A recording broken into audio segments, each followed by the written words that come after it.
아줌마, 여기서 군발이 타령하지 마. 우리 흑룡파라 왕이야. 문신 가득한 남자가 회색 트레이닝복 입은 여자 앞을 막아섰습니다. 그 여자 조용히 지퍼를 내리더니 안에서 반짝이는 별 2개가 드러났습니다. 대한민국 육군 소장! 여러분, 혹시 힘없는 서민이 조직 폭력배에게 당하는 모습을 보신 적 있으신가요? 오늘 이야기는 재건축 현장에서 벌어진 실화를 바탕으로 한 이야기입니다. 무료로 가능한 구독과 좋아요 버튼 꾹 눌러주시고요. 지금 어디서 보고 계신지 댓글로 알려주세요. 자, 그럼 시작하겠습니다. 서울 외곽의 낡은 아파트 단지. 이름하여 한빛 그린 아파트라는 곳이었습니다.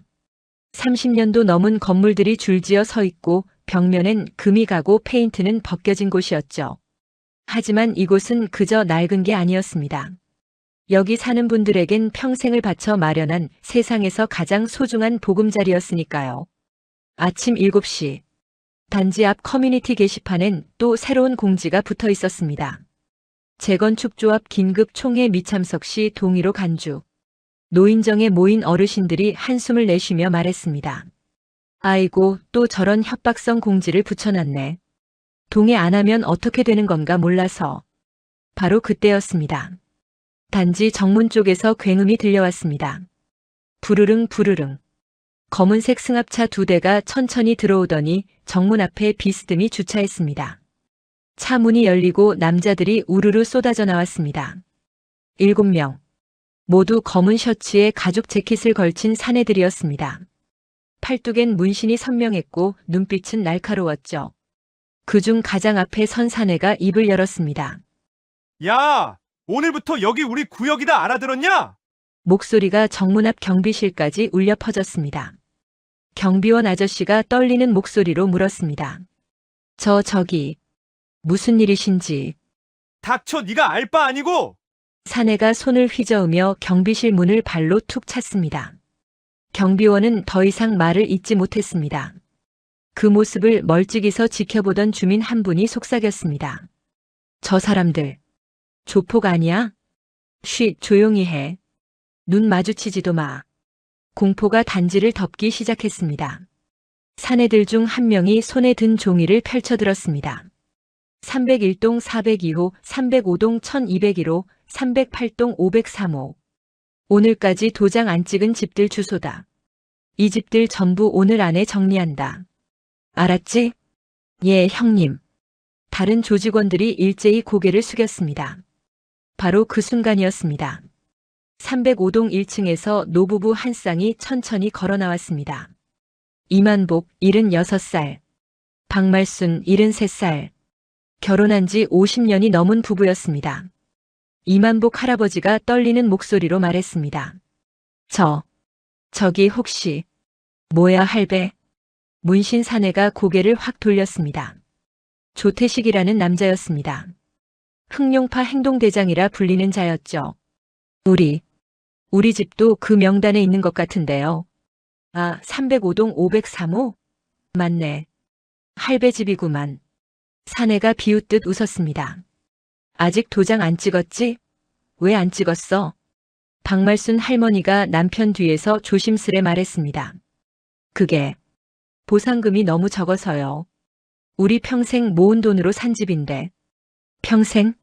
크크크. 조태식이 코웃음을 쳤습니다. 할매, 여기가 강남이야 뭐야? 이딴 낡은 집에 무슨 평생이고 뭐고가 있어? 그래도는 무슨. 오늘까지 도장 안 찍으면 우리가 매일 찾아올 거야. 조태식이 성큼성큼 다가왔습니다. 이만복 할아버지는 본능적으로 아내를 뒤로 감쌌습니다. 협박하시는 겁니까? 협박? 하하. 이게 협박으로 들려? 조태식이 할아버지 어깨를 탁 쳤습니다. 세게. 할아버지가 휘청거렸습니다. 이건 친절한 조언이야, 조언. 알아들어, 할배? 주변 주민들이 창문 너머로 지켜보고 있었지만 아무도 나서지 못했습니다. 무서웠으니까요. 박말순 할머니 눈에 눈물이 맺혔습니다. 우리가 뭘 잘못했다고. 잘못한 거 없어. 그냥 운이 없는 거지. 조태식이 껄껄 웃으며 돌아섰습니다. 오늘 저녁까지 조합 사무실로 와. 안 오면 뭐 알아서 해. 그렇게 조폭들은 단지 안을 활보하기 시작했습니다. 노인정 앞을 지나가고 놀이터를 지나가고 상가 앞을 지나갔습니다. 마치 자기들 집인 양. 주민들은 숨죽였습니다. 이만복 부부는 손을 꼭 잡은 채 집으로 돌아갔습니다. 할머니가 흐느끼며 말했습니다. 여보, 우리 어떡하지? 모르겠어. 경찰에 신고해봤자 증거가 없다고 하고. 그럼 정말 도장을 찍어야 하는 거예요? 할아버지는 대답하지 못했습니다. 창밖으로 검은 승합차가 보였습니다. 여전히 정문 앞을 가로막고 서 있었죠. 그날 오후 내내 단지는 공포에 잠겼습니다. 누구도 함부로 밖에 나오지 못했고 누구도 크게 말하지 못했습니다. 조폭들은 마치 점령군처럼 이곳저곳을 돌아다녔으니까요. 해가 지고 어둠이 내렸습니다. 그리고 그 어둠 속에서 한 대의 차량이 조용히 이 단지를 향해 다가오고 있었습니다. 검은색 SUV. 번호판엔 국방부라는 글자가 선명했습니다. 같은 시각, 한빛 그린 아파트에서 약 3km 떨어진 도로. 검은색 국방부 SUV 한 대가 천천히 달리고 있었습니다.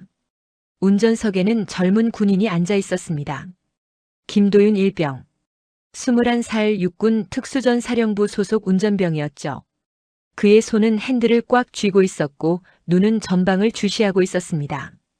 뒷좌석엔 한 여성이 조용히 앉아 있었습니다. 회색 트레이닝복 차림에 야구 모자를 푹 눌러 쓴 모습. 얼굴은 화장기 없이 깨끗했고 머리는 짧게 묶여 있었습니다. 딱 봐도 그냥 평범한 동네 아줌마처럼 보이는 차림새였죠. 김일병이 룸미러로 뒷좌석을 힐끗 보며 조심스레 물었습니다.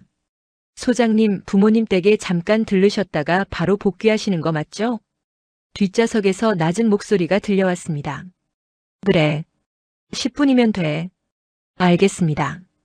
차 안은 다시 조용해졌습니다. 김일병은 속으로 생각했습니다. 소장님 부모님이 여기 사신다고 했지. 이 근처 아파트들 다 재건축 얘기 나오는 곳들인데. 그는 오늘 아침 부대에서 들은 이야기를 떠올렸습니다.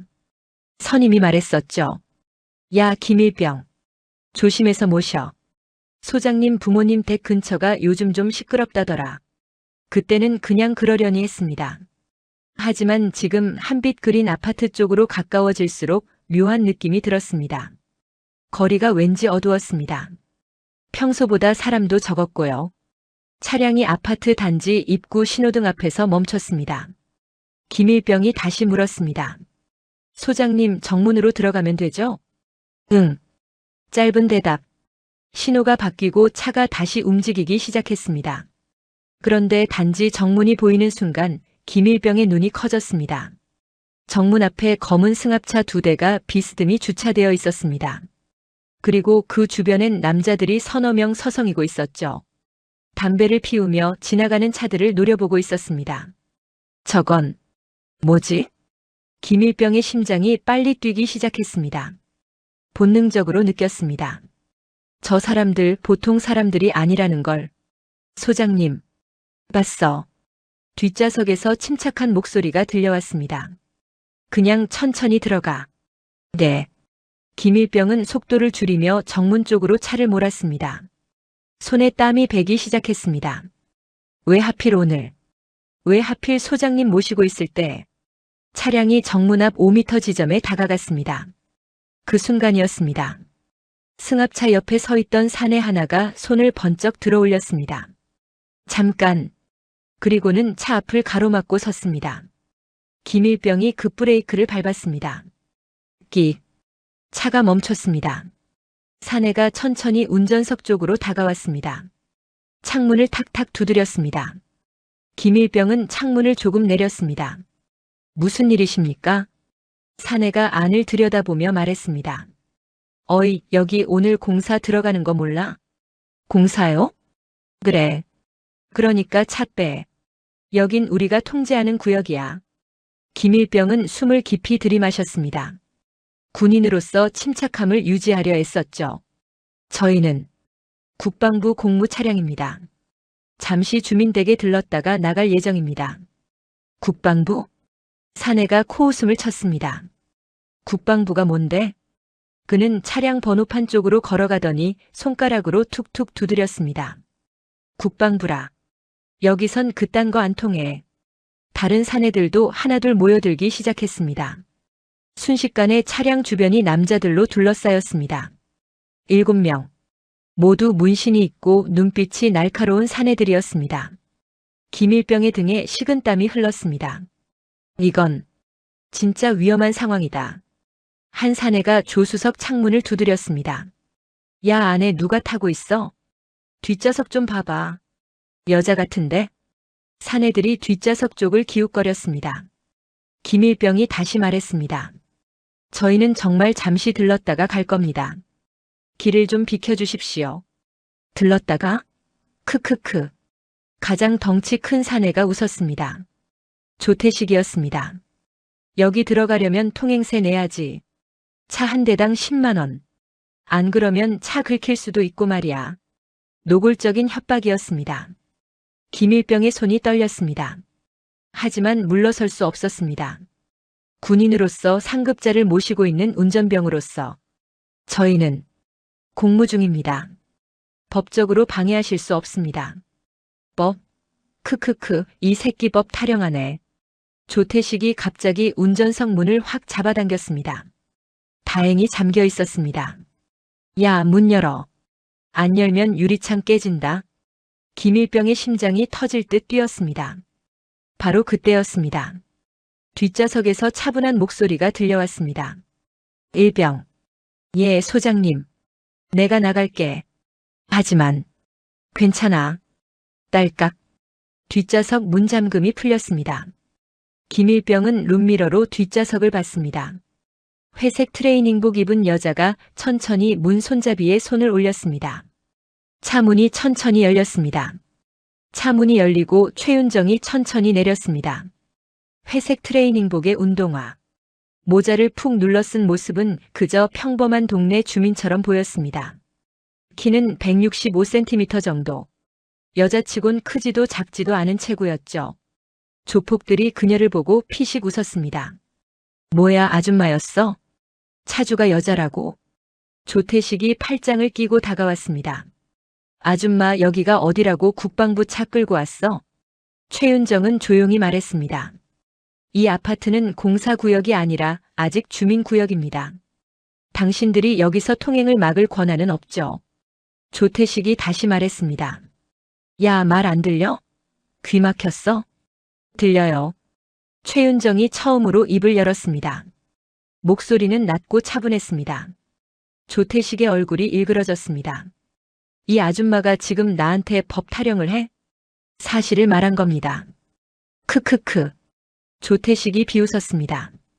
그리고 다른 조직원들을 돌아보며 말했습니다. 야들아, 이거 봐. 요즘 아줌마들이 배운 게 많아서 법까지 안다니까? 조직원들이 낄낄거렸습니다. 그러게요, 형님. 어디서 인터넷이라도 뒤진 건가 봐요. 조태식이 최윤정 앞으로 성큼 다가왔습니다.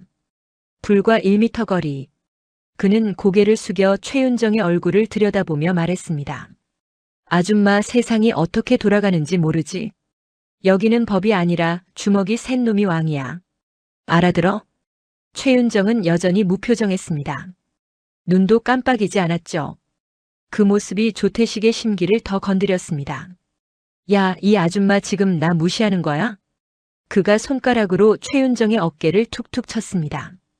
어이, 대답 안 해? 공무원이야 뭐야? 최윤정이 천천히 고개를 들었습니다. 그리고 조태식의 눈을 똑바로 바라보며 말했습니다. 공무원. 비슷합니다. 비슷하다고? 네. 크크크, 이 아줌마 진짜 웃기네. 조태식이 뒤를 돌아보며 부하들에게 말했습니다. 야들아, 공무원 아줌마 모시고 왔다. 어떡하지? 그냥 쫓아내시죠, 형님. 조직원들이 받아쳤습니다. 바로 그때 차 안에 있던 김도윤 일병이 급하게 내렸습니다. 잠깐만요. 김일병이 최윤정 앞으로 뛰어왔습니다. 그리고 조태식과 최윤정 사이에 섰습니다. 여기 계신 분은 닥쳐, 군발이 새끼야. 조직원 하나가 김일병의 멱살을 확 잡았습니다. 내가 끼어들 일이 아니야. 하지만 하지만은 무슨 쿵. 조직원이 김일병의 가슴을 세게 밀었습니다. 김일병이 뒤로 휘청거리며 차보닛에 부딪혔습니다. 군대 갔다 왔으면 상황 파악이나 해라. 여긴 너희 부대가 아니야. 조직원이 비웃으며 침을 뱉었습니다. 김일병의 얼굴이 하얗게 질렸습니다. 하지만 그는 다시 일어서려 했습니다.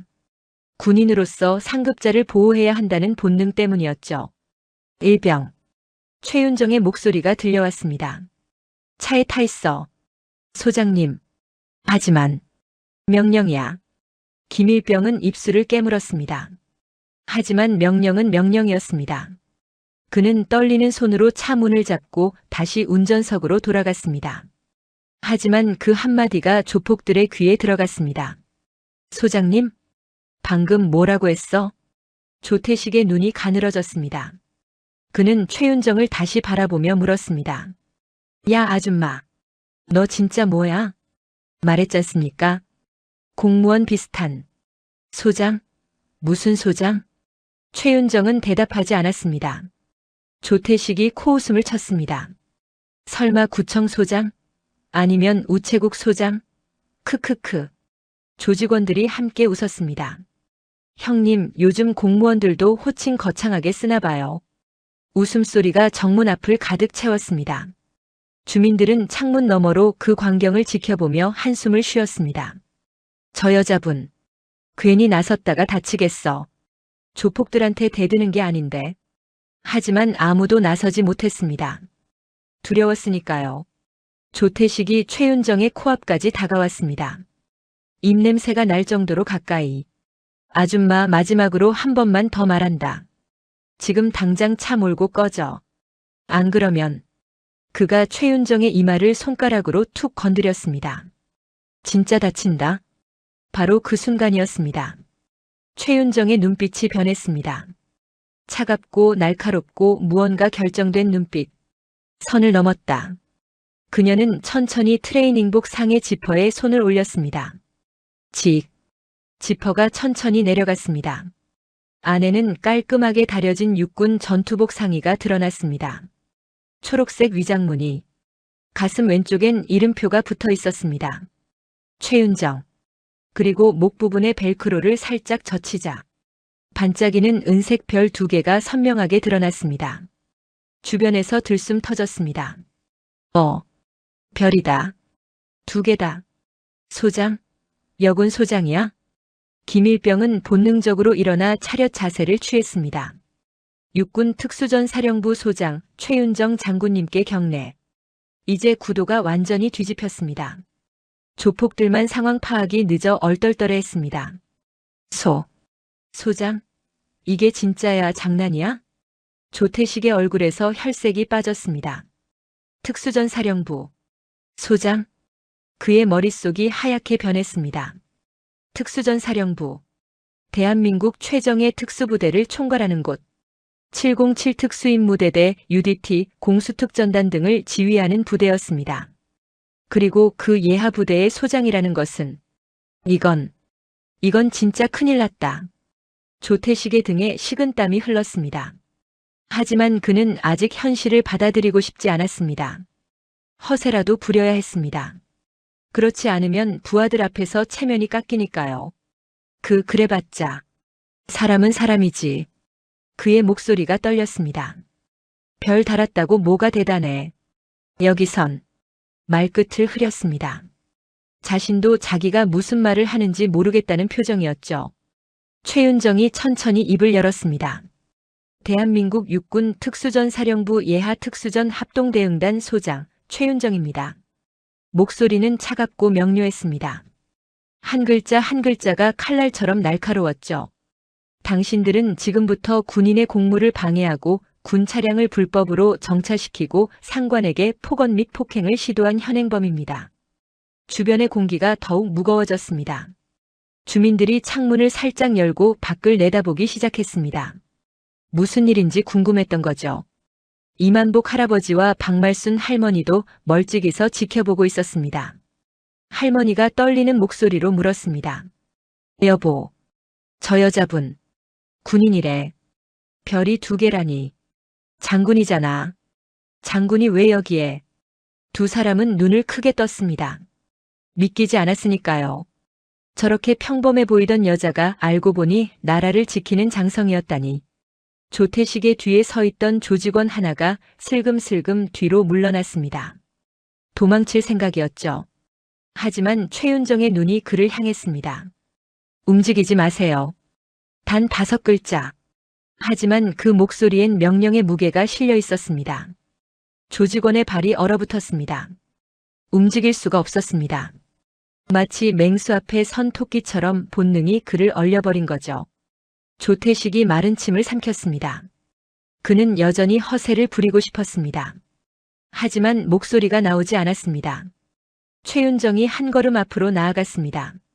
조태식이 본능적으로 한 걸음 뒤로 물러났습니다. 구도가 완전히 뒤바뀌었습니다. 아까까지만 해도 조태식이 최윤정을 압박했습니다. 하지만 지금은 반대였습니다. 별 2개를 단 여자 앞에서 문신 가득한 조폭은 한없이 작아 보였습니다. 최윤정이 주머니에서 암호 통신기를 꺼냈습니다. 검은색 소형 무전기였죠. 그녀가 버튼을 눌렀습니다. 알파 03. 최윤정 소장. 짧은 침묵. 그리고 무전기 너머로 또렷한 목소리가 들려왔습니다. 알파 03 확인. 보고하십시오, 소장님. 현재 위치 서울 외곽 한빛 그린 아파트 정문. 조직폭력배 7명이 군 차량 및 군 인사에 대한 폭행 시도. 헌병 지원 요청합니다. 알파 코드 발령. 헌병대 5분 내 도착 예정. 통신이 끊겼습니다. 조태식의 다리가 후들거렸습니다. 헌병대. 군사경찰. 민간 경찰보다 훨씬 더 무섭고 훨씬 더 강력한 조직이었습니다. 그는 뒤늦게 깨달았습니다. 자신이 건드려서는 안 될 사람을 건드렸다는 것을. 최윤정은 무전기를 도로 주머니에 넣었습니다. 그리고 조태식을 바라보며 마지막으로 말했습니다. 5분 안에 도착합니다. 그때까지 꼼짝 마세요. 조태식은 대답하지 못했습니다. 그저 입술만 바르르 떨릴 뿐이었죠. 그의 뒤에 선 조직원들도 마찬가지였습니다. 모두 얼어붙었습니다. 멀리서 사이렌 소리가 들려왔습니다. 위잉 위잉. 헌병대가 오고 있었습니다. 조태식의 얼굴은 이미 잿빛이었습니다. 조태식이 마지막 발악을 했습니다. 저기, 우리가 잘못 생각했습니다. 용서해 주시면. 늦었습니다. 최윤정의 대답은 짧고 단호했습니다. 조태식의 얼굴이 일그러졌습니다. 그는 갑자기 태도를 바꿨습니다. 아니, 야, 이게 뭐야? 우리가 뭘 잘못했다고. 우리는 그냥 일하러 온 거야. 다시 소리를 지르기 시작했습니다. 그리고 우리가 손댄 것도 아니잖아. 최후의 발악이었습니다. 그래도 뭐. 별 2개면 뭐해, 여기선 주먹이. 그는 최윤정의 옷깃을 잡으려 손을 뻗었습니다. 바로 그 순간. 최윤정이 한 발 앞으로 미끄러지듯 파고들며 그의 손목을 비틀어 꺾었습니다. 뚝. 끔찍한 소리. 조태식이 비명을 지르며 무릎을 꿇었습니다. 으악. 옆에서 달려드는 조폭에게는 팔꿈치 한 번, 무릎 한 번으로 급소만 정확히 가격했습니다. 단 10초 만에 2명이 바닥에 쓰러졌습니다. 나머지 조폭들이 쇠파이프, 골프채를 들고 달려들었습니다. 최윤정은 뒤로 빠지지 않고 오히려 사이로 파고들며 관절 경동맥 무릎만 골라 찍어냈습니다. 김일병은 입을 다물지 못하고 속으로 되뇌었습니다. 교범에서나 보던 특수전 CQC. 이게 진짜 실전이구나. 1분도 안 되는 시간에 흑룡파 조직원 7명 전원 전투 불능. 손목 탈구, 무릎 인대 파열, 턱관절 탈구 등 살지 않지만 절대 못 일어나는 수준으로만 제압됐습니다. 최윤정의 군화가 조태식 앞에 멈췄습니다. 나는 대한민국 육군 특수전사령부 소장 최윤정이다. 방금부터 너희 전원은 군인의 공무를 방해하고 상관을 폭행하려 한 현행범이다. 바로 그때 헌병 차량 2대와 민간 경찰차 1대가 동시에 진입했습니다. 차들이 급정거하며 먼지를 일으켰습니다. 문이 열리고 헌병들이 우르르 쏟아져 나왔습니다.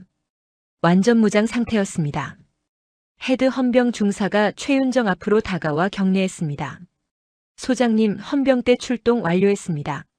최윤정이 경례를 받고 말했습니다. 저 7명 전원 현행범 체포. 군형법 위반 및 공무집행방해 혐의. 알겠습니다. 헌병들이 일사불란하게 움직였습니다. 조태식과 조직원들에게 다가가 수갑을 채우기 시작했습니다. 손 뒤로. 꿇어. 저항하면 공무집행방해 추가된다. 조직원 한 명이 버둥거렸습니다. 야, 우리 흑룡파가 누군 줄 알아? 헌병이 그의 팔을 비틀어 제압했습니다. 군인 앞에서 조직 타령?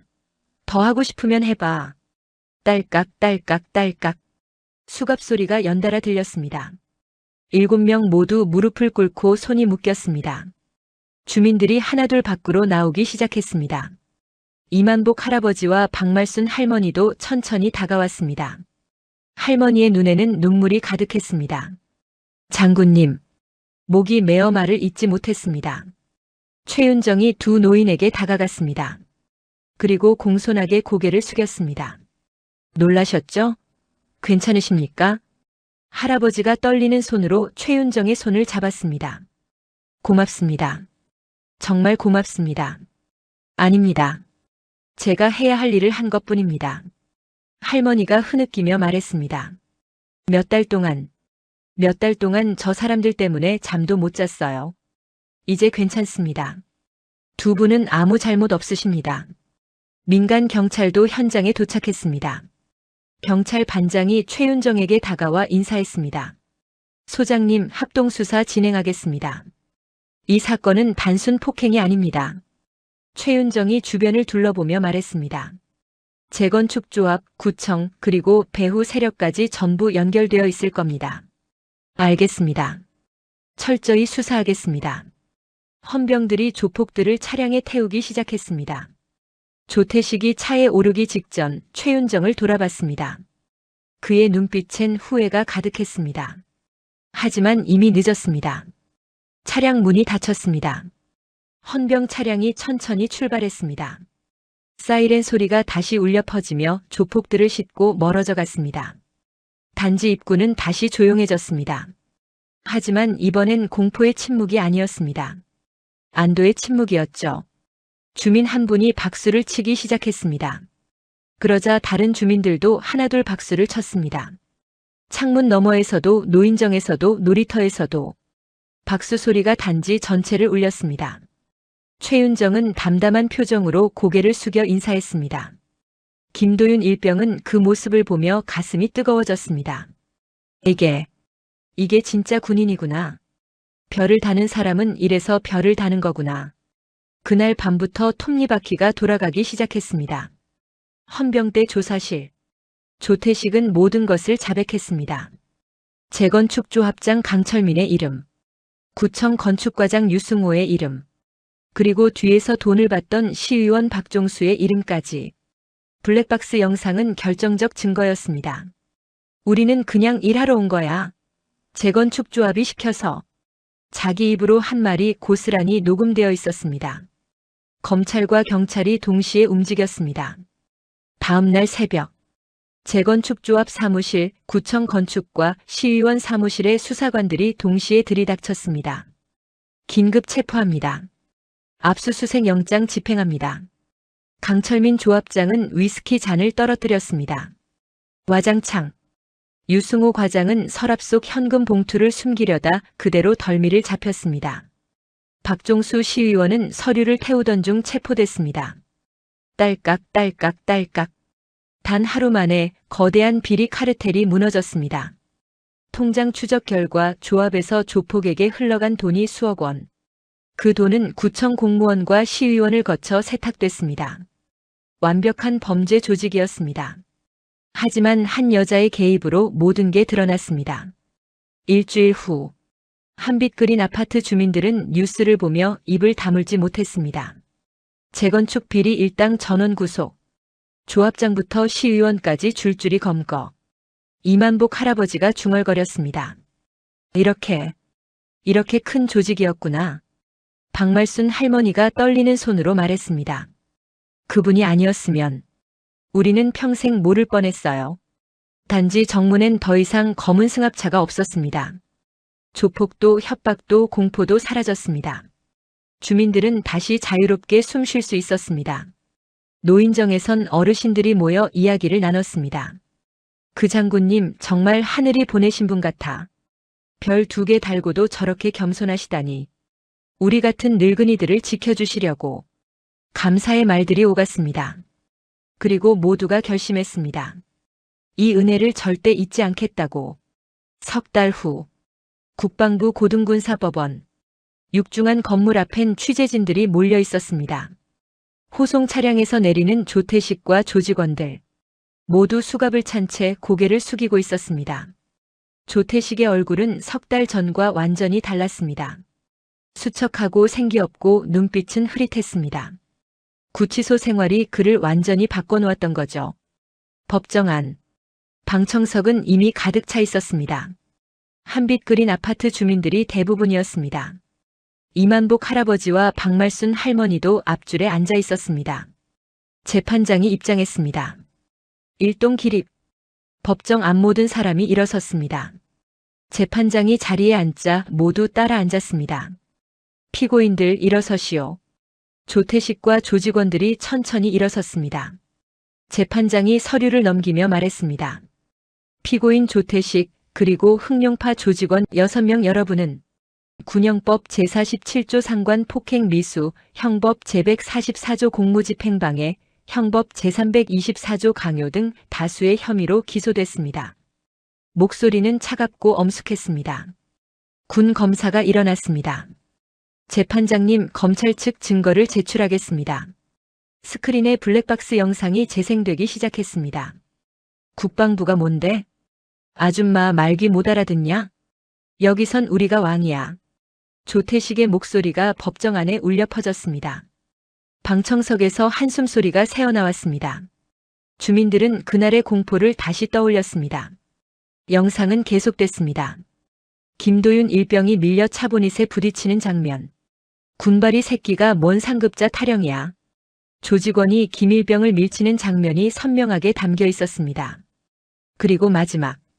최윤정 소장이 지퍼를 내리고 계급장을 드러내는 장면. 별이 2개. 조폭들이 당황하는 모습까지. 영상이 끝났습니다.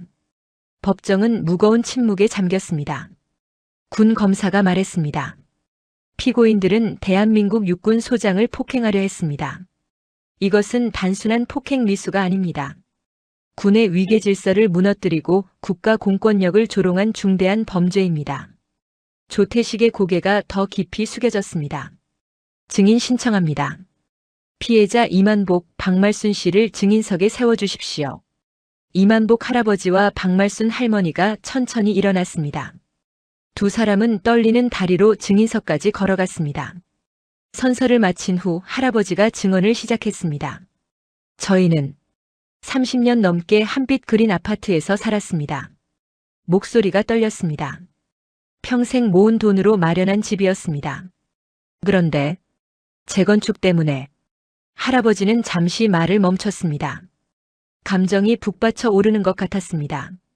할머니가 대신 말을 이었습니다. 몇 달 동안 저 사람들이 찾아왔습니다. 도장 안 찍으면 아들, 손주들까지 해치겠다고. 할머니의 목소리가 떨렸습니다. 밤마다 문 두드리는 소리에 잠을 못 잤습니다. 무서웠습니다. 정말 무서웠습니다. 방청석에서 흐느끼는 소리가 들렸습니다. 다른 주민들도 눈물을 훔쳤습니다. 모두 같은 고통을 겪었으니까요. 군 검사가 물었습니다. 그날 최윤정 소장님이 나타났을 때 어떤 심정이셨습니까? 할아버지가 대답했습니다. 하늘에서 천사가 내려온 줄 알았습니다. 그의 눈에 눈물이 맺혔습니다. 아무도 우리를 도와주지 않았습니다. 경찰도 구청도. 하지만 그분만은 우리를 지켜주셨습니다. 재판장도 검사도 방청객들도 모두 숙연해졌습니다. 조태식은 고개를 들지 못했습니다. 자신이 저지른 일이 얼마나 잔인했는지 이제야 깨닫는 것 같았습니다. 군 검사가 마지막으로 말했습니다. 재판장님, 피고인들은 약자를 괴롭히고 군인을 모욕하고 공권력을 우습게 봤습니다. 이들에게 엄중한 처벌을 내려주시기 바랍니다. 재판장이 고개를 끄덕였습니다. 2주 후 선고 공판. 법정은 다시 한번 사람들로 가득 찼습니다. 재판장이 입장했습니다. 일동 기립. 재판장이 앉자 피고인들이 일어섰습니다. 재판장이 서류를 펼쳤습니다. 법정은 숨소리조차 들리지 않을 만큼 조용했습니다. 주문. 피고인 조태식 징역 15년. 방청석에서 탄성이 터져 나왔습니다. 조태식의 다리가 휘청거렸습니다. 15년. 그의 인생에서 15년이 사라지는 순간이었습니다. 재판장은 계속 선고했습니다. 피고인 김상철 징역 8년. 피고인 박민수 징역 7년. 피고인 이종호 징역 6년. 한 명 한 명 선고가 이어졌습니다. 조직원들의 얼굴이 하나씩 무너져 내렸습니다. 재판장이 선고 이유를 설명했습니다. 피고인들은 약자를 상대로 조직적인 범죄를 저질렀습니다. 특히 주동자 조태식은 대한민국 육군 소장을 폭행하려 했고 군의 명예를 실추시켰습니다. 군인의 계급장과 제복은 단순한 장식이 아닙니다. 그것은 나라를 지키는 자들의 명예이며 국가의 위엄입니다. 이를 모욕하는 행위는 어떤 이유로도 용납될 수 없습니다. 재판장이 마지막으로 말했습니다. 본 재판부는 피고인들에게 위와 같이 선고하며 이들이 복역 중 깊이 반성하고 새로운 사람으로 거듭나기를 바랍니다. 땅땅땅. 망치 소리가 3번 울렸습니다. 선고가 끝났습니다. 피고인들이 호송되기 시작했습니다. 조태식이 마지막으로 방청석을 돌아봤습니다. 이만복 할아버지와 다시 눈이 마주쳤습니다. 조태식이 입을 열었습니다. 소리는 나오지 않았지만 입모양으로 알 수 있었습니다. 죄송합니다. 할아버지는 아무 말도 하지 않았습니다. 그저 고개를 끄덕였을 뿐. 용서라기보다는 이해에 가까운 표정이었습니다. 조태식이 법정 밖으로 끌려갔습니다. 그의 뒷모습은 초라하고 쓸쓸했습니다. 법정 밖. 주민들이 우르르 쏟아져 나왔습니다. 이겼다. 우리가 이겼어. 15년이라니. 제대로 벌 받는구나. 이제야 편히 잠 잘 수 있겠어. 기쁨과 안도가 뒤섞인 목소리들이었습니다. 박말순 할머니는 그 자리에서 주저앉아 울었습니다. 고마워요. 정말 고마워요. 이만복 할아버지가 할머니를 일으켜 세웠습니다. 자, 이제 일어나요. 우리 집으로 가요. 네. 집으로 가요. 두 사람은 서로를 부축하며 천천히 걸었습니다. 2년 후. 육군 특수전사령부 소장실. 최윤정은 책상 앞에 앉아 서류를 검토하고 있었습니다. 훈련 계획서, 인사보고서, 예산안. 장성의 책상은 언제나 바쁘게 돌아갔습니다. 톡톡 노크 소리가 들렸습니다. 들어오세요. 부관이 우편물을 내려놓고 나갔습니다. 대부분 공문이었습니다. 하지만 그중 하나 손글씨로 쓴 봉투가 눈에 들어왔습니다. 발신인은 이만복 박말순이었습니다. 최윤정은 잠시 멈췄습니다. 그 이름들이 낯설지 않았습니다. 아, 그때 그 어르신들. 그녀는 봉투를 조심스럽게 열었습니다. 편지지 2장이 들어 있었습니다. 떨리는 글씨체로 빼곡하게 적혀 있었습니다. 최윤정 소장님께. 안녕하세요. 저희를 기억하시는지 모르겠습니다. 2년 전 한빛 그린 아파트 정문에서 저희를 지켜주신.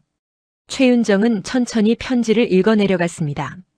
소장님 덕분에 저희는 새 아파트에 입주했습니다.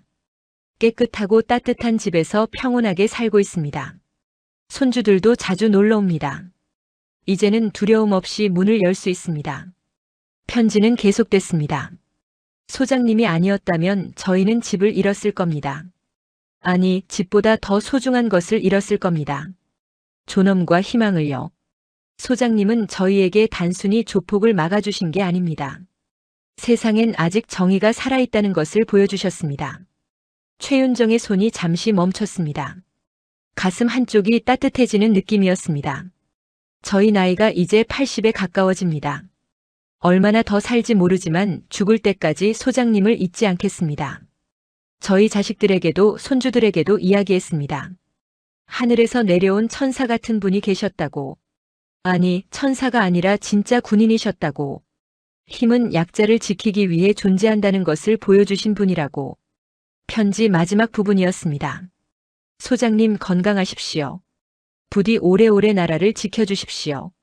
그리고 가끔 저희 같은 늙은이들도 기억해 주십시오. 평생 감사하며 살겠습니다. 이만복 박말순 올림. 편지 끝에는 작은 사진 한 장이 동봉되어 있었습니다. 새 아파트 앞에서 찍은 노부부의 사진이었습니다. 두 사람은 활짝 웃고 있었습니다. 주름진 얼굴에도 행복이 가득했습니다. 최윤정은 사진을 한참 바라봤습니다. 그리고 미소를 지었습니다. 작지만 따뜻한 미소였습니다. 그녀는 편지를 조심스럽게 접어 서랍에 넣었습니다. 버리지 않을 생각이었습니다. 가끔 꺼내보려고. 자신이 왜 이별을 달고 있는지 잊지 않기 위해. 창밖으론 훈련하는 대원들이 보였습니다. 땀 흘리며 달리고 구르고 일어서는 젊은 군인들. 그들도 언젠가 알게 될 것입니다. 자신들이 배우는 힘이 무엇을 위한 것인지, 누구를 지키기 위한 것인지. 최윤정은 다시 서류로 시선을 돌렸습니다. 일상으로 돌아가는 순간이었습니다. 하지만 가슴 한쪽엔 여전히 따뜻함이 남아 있었습니다. 그날 오후, 김도윤 상병이 소장실에 들어왔습니다. 그는 이제 상병 계급장을 달고 있었습니다. 소장님, 오늘 훈련 일정 보고 드립니다. 수고했어. 김 상병은 잠시 망설이다가 물었습니다. 소장님, 혹시 그때 한빛 그린 아파트 사건 기억하십니까? 응, 기억해. 요즘도 가끔 생각납니다. 그날 소장님 모습이요. 김 상병의 목소리에 감정이 실렸습니다. 그날 저는 정말 무서웠습니다. 조폭들한테 밀렸을 때 상급자를 지키지 못할까봐. 하지만 넌 물러서지 않았잖아. 최윤정이 말했습니다. 그게 중요한 거야. 무서워도 자리를 지킨 거. 그게 군인이야. 김상병의 눈이 촉촉해졌습니다. 감사합니다, 소장님. 가봐. 훈련 시간이야. 충성. 김상병이 격려하고 나갔습니다. 최윤정은 다시 창밖을 바라봤습니다. 해가 기울고 있었습니다. 오늘도 하루가 지나가고 있었습니다. 평범한 하루. 하지만 누군가에겐 특별한 하루. 어딘가에선 그녀를 기억하며 감사하는 사람들이 있었습니다. 그것만으로 충분했습니다. 10년 후, 한빛 그린 아파트. 단지는 완전히 새로워졌습니다. 현대적인 고층 건물, 깨끗한 조경, 넓은 놀이터. 하지만 단지 입구 한쪽엔 작은 표지석이 서 있었습니다. 한빛 그린의 새 출발을 기억하며 정의를 세워주신 분께 감사드립니다. 육군 특수전사령부 최윤정 소장. 표지석 앞엔 늘 꽃이 놓여 있었습니다. 주민들이 번갈아 가며 갖다 놓는 것이었습니다. 어느 봄날 오후, 이만복 할아버지와 박말순 할머니가 표지석 앞에 섰습니다. 두 사람 모두 80을 넘겼지만 여전히 건강했습니다. 할아버지가 표지석을 쓰다듬으며 말했습니다. 오늘도 왔습니다, 소장님. 할머니가 새 꽃을 놓으며 덧붙였습니다. 우리 건강하게 잘 살고 있습니다. 걱정 마세요. 두 사람은 잠시 묵념했습니다. 그때 뒤에서 어린아이의 목소리가 들렸습니다. 할아버지, 할머니. 손주였습니다. 7살 된 남자아이가 뛰어왔습니다. 민준아, 천천히 와. 할머니가 아이를 안았습니다. 아이가 표지석을 가리키며 물었습니다. 할머니, 여기 쓰여있는 분이 누구예요? 할아버지가 무릎을 꿇고 아이 눈높이에 맞췄습니다. 민준아, 이분은 우리를 구해주신 분이야. 구해줬어요? 어떻게요? 옛날에 나쁜 사람들이 할아버지, 할머니를 괴롭혔단다. 집에서 쫓아내려고 했지. 무서웠어. 할아버지의 목소리가 차분했습니다. 그때 이분이 나타나셨어. 군인 옷을 입고 별을 달고 계셨지. 아이의 눈이 커졌습니다. 별이요? 군인 별? 그래, 소장님이라는 아주 높은 계급이셨어. 할머니가 말을 이었습니다. 이분이 나쁜 사람들을 막아주셨단다. 우리를 지켜주셨지. 와, 진짜 영웅이네요. 아이가 눈을 반짝이며 말했습니다. 할아버지가 미소 지었습니다. 그래, 영웅이지. 진짜 영웅. 민준이도 커서 그런 사람이 될 거야? 아이가 고개를 크게 끄덕였습니다.